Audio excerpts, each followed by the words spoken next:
Good morning. You are listening to UpReach, a morning devotional presented by the Church Street Church of Christ in Lewisburg, Tennessee, to encourage you as you face the opportunities and challenges of today. Let's begin this day together with some inspiring thoughts from God's holy word. And you shall remember that the Lord your God led you all the way these 40 years in the wilderness to humble you and test you, to know what was in your heart, whether you would keep his commandments or not.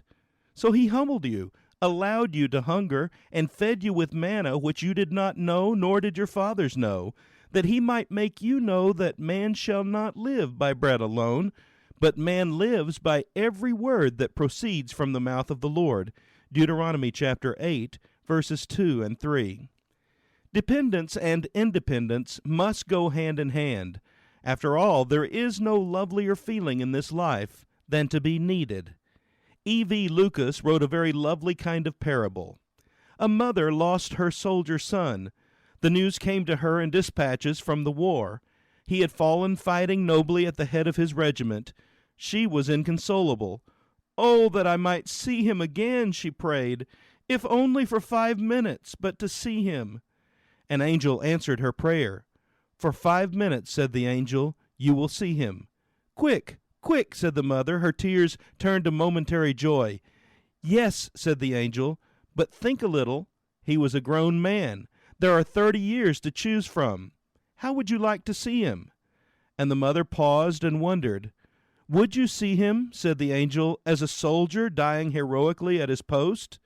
Would you see him as he left you to join the transport? Would you see him again as on that day at school when he stepped to the platform to receive the highest honors a boy could have?"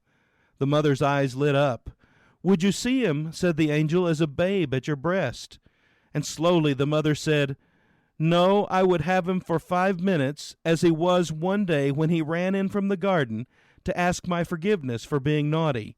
He was so small and so unhappy, and the tears were making streaks down his face through the garden dust, and he flew to my arms with such force that he hurt me." The one thing that the mother wished above all to recapture was the moment when her son had needed her.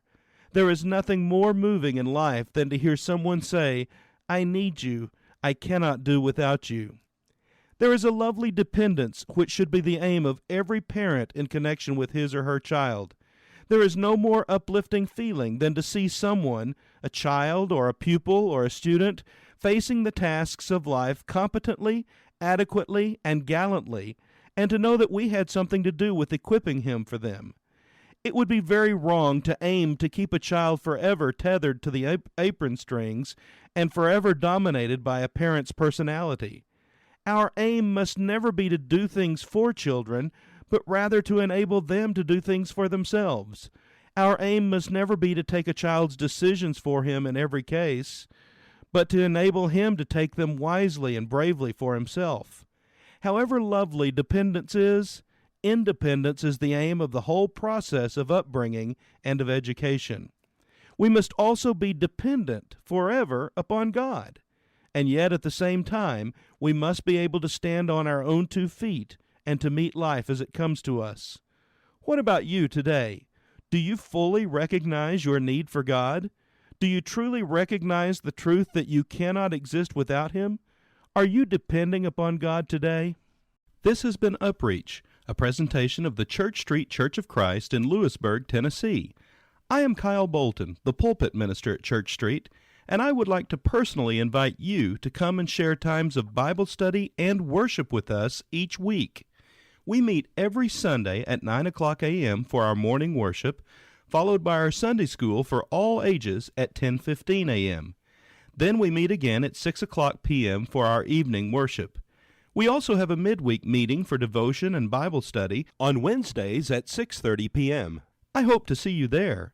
Have a blessed day. The Lord provided for a time for the slaves to be set free, for the debts to all be canceled so his chosen ones could see.